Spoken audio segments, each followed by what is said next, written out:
Aujourd'hui, je voudrais partager une deuxième partie de la vérité de la foi, où on pourrait appeler ça vivre les réalités du royaume. Je prends juste un verset pour démarrer, qui se trouve au psaume 145, le verset 11. Ils diront la gloire de ton règne et ils proclameront ta puissance. Et on parle des œuvres de l'Éternel qui diront la gloire de son règne et ils proclameront ta puissance. Et nous sommes l'œuvre de l'Éternel. Amen. Amen. Nous sommes l'ouvrage de ses mains, nous dit Éphésiens 2, 10. Et nous sommes là pour servir à sa gloire.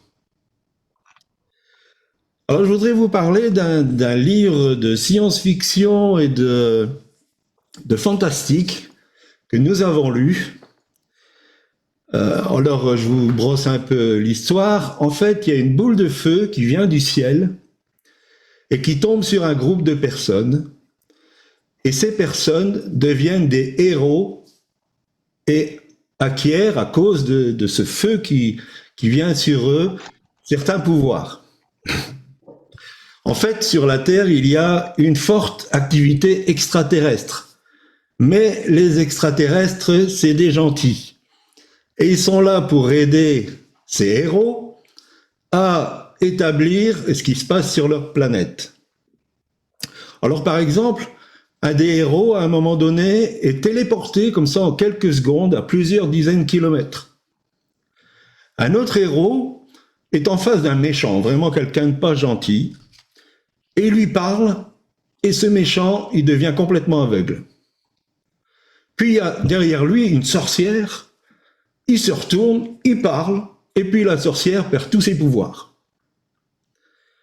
Nous avons des vivants qui tombent morts, nous avons dans cette histoire des morts qui sont ramenés à la vie. D'ailleurs, partout où les héros vont, beaucoup de gens sont guéris. Et c'est une très très belle histoire. Alors je suppose que vous voulez savoir le titre de ce livre. Alors? C'est les Actes des Apôtres. Version un peu moderne, mais on trouve tout ça dans les Actes des Apôtres. Alors je mettais ça en préambule, parce que vivre la vérité de la foi, c'est imprégné de la mentalité du royaume. Et la mentalité du royaume n'est pas, comme je le disais précédemment, la mentalité qui se trouve dans le monde. Nous disons souvent que nous faisons office d'ambassadeur. Alors, il faut savoir qu'un ambassadeur connaît très bien les règles de son pays. Ce n'est pas un étranger, c'est bien quelqu'un du pays qui connaît bien comment se passent les choses dans son pays et qui connaît les règles qui se passent dans son pays. Un ambassadeur ne va jamais rien faire sans qu'il soit approuvé par son gouvernement. Et donc, avant toute négociation, avant toute déclaration, il a, parce qu'il s'est renseigné auprès de son gouvernement, l'appui de tout son pays qui est derrière lui. Alors cet appui, c'est l'appui du gouvernement, c'est l'appui de l'armée, c'est l'appui de toute la puissance qu'il peut avoir dans ce pays pour l'aider à mener à bien sa tâche. Il faut savoir aussi qu'une ambassade, c'est un bout de territoire du pays qu'elle représente dans un autre pays. Si vous allez, par exemple, à l'ambassade des États-Unis à Paris, dès que vous rentrez dans l'ambassade, vous êtes aux États-Unis. L'ambassade, c'est un bout de territoire du pays qu'elle représente dans un autre pays. Et donc, vivre le domaine de la foi ne peut se faire que par une connaissance profonde de Dieu et des principes du royaume de Dieu. Si nous voulons vivre dans le domaine de la foi, il faut que nous nous laissions imprégner des principes du royaume de Dieu. Amen. Amen. Nous sommes ambassadeurs, ça veut dire que derrière nous, il y a toute la puissance, et quelle puissance, du royaume de Dieu. Si nous faisons fonction d'ambassadeurs, ça veut dire que là où nous nous trouvons, nous établissons le royaume de Dieu. D'ailleurs, Jésus dira dans Jean chapitre 1 à Nathanaël, parce qu'il était surpris de la parole de connaissance que Jésus avait eue, il va dire, tu crois maintenant, mais tu vas voir le ciel ouvert et les anges de Dieu monter et descendre, ces fameux extraterrestres, monter et descendre sur le Fils de l'homme. Il était devenu un point contact entre la terre et les cieux.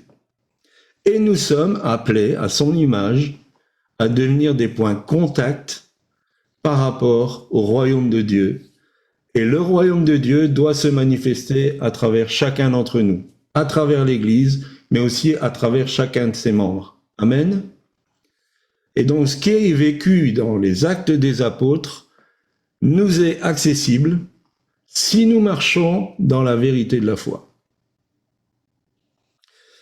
Alors, vous savez que nous sommes dans un mois de proclamation, et j'aimerais parler un peu de la proclamation. Je pense que c'est la première fois que Corinne et moi on fait une opération, et puis qu'il y ait des gens qui se lèvent fâchés parce que nous faisons ça. Alors on reçoit des mails, pas toujours très gentils, on reçoit des résumés. Encore aujourd'hui, quelqu'un nous disait, entre guillemets, au lieu de faire votre truc, je paraphrase, priez pour les Afghans. Alors bien sûr, nous prions pour l'Afghanistan et ce qui s'y passe, c'est pas le problème. Et un mail nous disait, mais la parole de Dieu, c'est pas une parole magique. Alors effectivement, il n'y a aucune magie dans la proclamation. C'est déclaré ouvertement parce qu'on a reçu en tant qu'ambassadeur l'autorisation du gouvernement qu'on représente de pouvoir proclamer les choses. Alors j'aime ce témoignage, je ne sais pas si vous l'avez connu, aujourd'hui il a rejoint le Père, c'était un évangéliste très connu en France qui s'appelait Gaston Ramseyer. Et il nous racontait cette histoire, il était dans un train, et puis, une dame rentre dans son wagon, complètement affolée, et en fait, derrière elle, il y avait plusieurs loupards. Et elle dit, monsieur, aidez-moi, s'il vous plaît. Alors, si vous auriez vu Gaston Ramseyer, il était petit, rablé, c'était vraiment pas un muscleur. Mais donc, quand il racontait ça, il disait, j'ai senti une certaine fierté venir en moi. Et il a regardé les loupards, il a dit, au nom de Jésus, sortez de ce wagon. Et ils se sont enfuis. Et la femme s'est accrochée à son bras en disant, donnez-moi la formule magique, donnez-moi la formule magique. Alors c'était pas une formule magique, il avait l'autorité du royaume de Dieu qui reposait sur lui. Donc faire des proclamations, ce ne sont pas des formules magiques. La force de la proclamation n'est pas dans la façon de le faire. Vous pouvez très bien faire une proclamation dans un ton tout à fait naturel. On n'est pas obligé de hausser la voix, de crier, de prendre une posture. La force de la déclaration, elle est dans la puissance de la parole de Dieu. Amen. La parole de Dieu, elle a une puissance de transformation dans le domaine spirituel, mais aussi dans la foi que nous mettons dans ce que nous sommes en train de faire. Si nous n'avons pas la foi que la parole de Dieu peut changer l'atmosphère spirituelle d'un pays, d'une ville, d'un continent, en fonction de où Dieu nous appelle, nous ne pouvons pas, en tout cas notre proclamation ne sera pas efficace, parce qu'il faut absolument que nous marchions dans le domaine de la foi, dans le domaine du surnaturel. Le fait de parler dans le physique a une conséquences dans le domaine surnaturel. Une autre personne est intervenue en disant « mais les paroles que vous proclamez sont pour Jérusalem ». Alors, c'est vrai. Et puis, quand on enseigne sur l'herméneutique, c'est vrai qu'un texte, dans sa première lecture, il faut voir qui l'a écrit, à qui s'est adressé, pour qui s'est adressé. Donc, je ne conteste pas le fait que les textes, certains textes qu'on prend, ont été dits pour Jérusalem. Mais, et ça a été expliqué très bien hier par Jean-Pierre dans l'étude biblique, il faut savoir que dans le domaine prophétique, il y a plusieurs niveaux. Il y a plusieurs réalisations. Par exemple, quand Ésaïe prophétise « la jeune fille deviendra enceinte », il y a une jeune fille qui est devenue enceinte à ce moment-là. Mais il prophétisait aussi le fait que le Christ serait conçu dans le sein de Marie par le Saint-Esprit. J'aime beaucoup cet exemple, et je l'ai cité hier, de Actes 2, quand Pierre prend la parole au sujet de la Pentecôte, de la réception du Saint-Esprit. Il prend un texte de Joël. Le texte de Joël est un texte pour les Juifs qui est écrit pour les temps de la fin. Mais Pierre prend ce texte pour expliquer ce qui est en train de se produire. Il cite même le fait que la lune se changera en sang, que le soleil sera obscurci et tout ça. Toutes ces choses-là ne se sont pas produites le jour de la Pentecôte. Donc, il y a une réalisation de Joël qui s'est manifestée à la Pentecôte. Et il y aura une autre réalisation de ce que Joël dit qui se fera à la fin des temps. Et effectivement, cette prophétie aussi annonce que le peuple juif va retrouver le Saint-Esprit, va retrouver toute cette voie prophétique.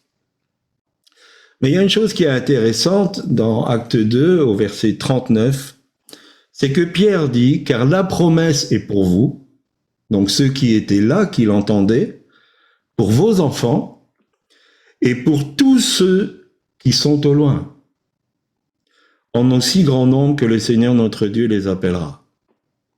Ceux qui sont au loin, c'est vous et c'est moi. Nous sommes les héritiers de la promesse que Pierre est en train d'annoncer, parce que, il dit, cette promesse est pour tous ceux qui sont au loin, en un si grand nombre que le Seigneur, Dieu les appellera. Et bien sûr, la réception du Saint-Esprit, vivre dans le domaine de l'esprit, c'est pas uniquement pour les Juifs, et bien sûr aussi pour tous les croyants, tous ceux qui ont donné leur cœur à Christ et qui sont nés de nouveau. Alors on pourrait dire, oui, mais là on parle du Saint-Esprit. Alors il y a un autre verset dans Romains chapitre 4 verset 16 qui dit « C'est pourquoi les héritiers le sont par la foi, pour que ce soit par grâce, afin que la promesse soit assurée à toute la postérité, non seulement à celle qui est sous la loi, mais aussi à celle qui a la foi d'Abraham, notre Père à tous. » Donc la promesse qui a été faite à Abraham, l'alliance qui a été faite à Abraham par la foi, elle nous est acquise. Cette promesse nous est acquise. Et à partir de là, je peux dire que les textes de l'Ancien Testament nous appartiennent, tout autant que les promesses du Nouveau Testament. Éphésiens 2,14 nous dit « Car il est notre paix, lui qui des deux n'en a fait qu'un, et qui a renversé le mur de séparation. » Les deux, c'est qui? C'est Israël et c'est l'Église. Des deux, il n'en a fait qu'un. Donc tout ce qui est promesses, bien sûr, c'est ma façon de voir les choses, vous avez le droit d'être d'accord ou pas, tout ce qui est promesses qui ont été faites à Abraham et à sa postérité, elles sont pour nous aussi. Amen. En vertu de ces versets, je peux m'accaparer ces promesses. Je peux les prendre pour moi. Cette promesse d'alliance, le Dieu éternel, le Dieu d'Abraham, d'Isaac et de Jacob, c'est le mien. Et il s'est manifesté en Jésus-Christ pour que je n'ai plus à faire des sacrifices, mais le sacrifice de Jésus est suffisant et son sang me pardonne de tout péché et ouvre la voie pour que je sois en communion avec l'Esprit de Dieu et avec l'Éternel, le Dieu d'Abraham, d'Isaac et de Jacob. C'est le même Dieu. Alors nous parlons aux villes. Ça peut paraître un peu bizarre, mais Jésus a parlé aux villes. Il a dit « Malheur à toi, Chorazin, malheur à toi, Capernaum ». Parce que si les miracles qui ont été faits chez toi avaient été faits dans la ville de Sodome, elle se serait repentie. Jésus a parlé aux villes. Il a parlé à Jérusalem en disant « Jérusalem, Jérusalem, combien de fois j'ai voulu te ramener sous les ailes comme une poule, elle veut prendre ses poussins, mais tu ne l'as pas voulu et tu as tué les prophètes. » Donc parler aux villes, c'est ce que Jésus a fait. Bon, il a annoncé des jugements. Mais nous pouvons, si nous recevons cette approbation de Dieu, annoncer des bénédictions. Et annoncer des bénédictions, je pense que, et surtout sur les réseaux sociaux, ça ne va pas faire de tort à personne. Jésus a aussi parlé à un figuier. Alors, Jean-Pierre en a parlé un peu hier. Moi, j'ai une réflexion à ce niveau-là. Quand il a parlé aux figuiers, on était en avril. Les figues mûrissent en juillet, août. Donc, le figuier n'est pas de fruit. D'une manière naturelle, c'était normal. Jésus était pleinement imbibé de la pensée du royaume. Et dans le royaume, les arbres portent des fruits tous les mois. C'est Ézéchiel qui dit ça, c'est l'Apocalypse qui dit ça. Donc Jésus était tout à fait en droit d'attendre que ce figuier donne du fruit. Parce que le royaume s'est manifesté avec lui. Et il a parlé au figuier. Il a dit, si vous avez la foi comme un grain de sénévé, vous allez dire à qui ou à quoi? Vous allez dire à la montagne, ôte-toi de là et jette-toi dans la mer. Alors apparemment, il n'y en a qu'un qui a fait ça, c'est un Français, et aujourd'hui c'est devenu le Mont Saint-Michel. Mais Jésus a dit, vous parlerez à la montagne, vous ordonnerez à la montagne. Jésus sur le lac de Génézareth s'est levé, il a menacé le vent, il a menacé la mer. Alors bien sûr, on peut, discerner que derrière le vent et la mer, il y avait des mauvaises puissances qui étaient en action parce que ces puissances ne voulaient surtout pas qu'il arrive de l'autre côté et puis qu'il délivre le Gérasénia. Mais il a menacé le vent, il a menacé la mer. Il a dit silence. Donc si Jésus a parlé aux choses parce qu'il était imbibé de la mentalité du royaume de Dieu, je crois que nous avons l'autorité pour parler aux villes. Amen. Et peut-être à des situations, et un serviteur de Dieu qui a dit, ne parle pas de la montagne à ton Dieu, parle de Dieu à la montagne. Donc voilà, nous pouvons proclamer. Je pense d'ailleurs que c'est une de nos missions. Jérémie, chapitre 1er, verset 9, nous dit « Puis l'Éternel étendit sa main et toucha ma bouche, Et l'Éternel me dit, voici, je mets mes paroles dans ta bouche. On dit, la parole de Dieu dit, c'est de l'abondance du cœur que la bouche parle. Si dans notre cœur est plantée la parole vivante de Dieu, ce que notre bouche va sortir, c'est la parole vivante de Dieu. Et notre foi va être activée. Alors, il ne faut pas commencer par des grandes choses, mais il faut commencer par des petites choses et proclamer la parole de Dieu. Parce que la parole de Dieu, c'est la vérité. Ce que je disais il y a 2 semaines, nos sens, c'est peut-être la réalité, mais c'est pas la vérité. La vérité, c'est la parole de Dieu. Et c'est celle-là que nous devons proclamer. Alors bien sûr, ça demande quelquefois du temps. Ça demande quelquefois du temps.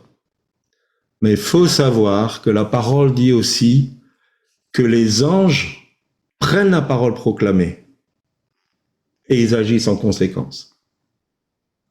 Et c'est pour ça que Dieu lui-même dira, ma parole ne revient pas à moi sans avoir fait son effet. Et il va prendre quelque chose de tout à fait naturel. Il va dire, la pluie quand elle tombe, elle va arroser, elle va rafraîchir, elle va faire son travail. De la même manière, ma parole, quand elle est proclamée, elle va pas revenir à moi. Parce qu'en fait, Dieu est un Dieu de cercle. Dieu donne sa parole à un de ses ambassadeurs. L'ambassadeur proclame la parole. Les anges prennent la parole et ils agissent en fonction de la parole. Et puis elle revient à Dieu. Et nous avons toute l'armée céleste qui est là pour agir en fonction de nos proclamations. Amen. Et c'est pour ça que le ciel s'ouvre. C'est pour ça que le ciel s'ouvre. Rappelez-vous Daniel, il a vu dans les écrits de Jérémie que la déportation allait durer 70 ans. C'était la parole de Dieu. Il a saisi cette parole, il s'est humilié, il a dit maintenant Seigneur, que cette promesse elle s'accomplisse. Et dès qu'il a commencé à proclamer cette parole de Dieu, un ange a été envoyé. Bien sûr, il y a eu un combat qui a duré 3 semaines, mais un ange a été, dès que tu as ouvert la bouche, j'ai été envoyé vers toi. C'est pas extraordinaire? Dès que nous proclamons la parole de Dieu, la promesse de Dieu, il y a une activité angélique. Et bien sûr, quelquefois, je dis, ça prend du temps, il faut persévérer. Il y a des murs qui ont besoin de plusieurs coups. Mais je garantis, et quelque part, nous sommes encouragés qu'il y a de l'opposition.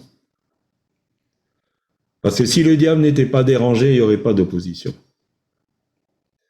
Et si le diable est dérangé, il y aura de l'opposition. Quand Dieu se lève, le diable se lève. Toujours. Quand Dieu commence à agir, le diable va essayer de contrecarrer. Toujours. Vous prenez la première église, l'église de Jérusalem, il y a eu un réveil extraordinaire, des conversions, des guérisons.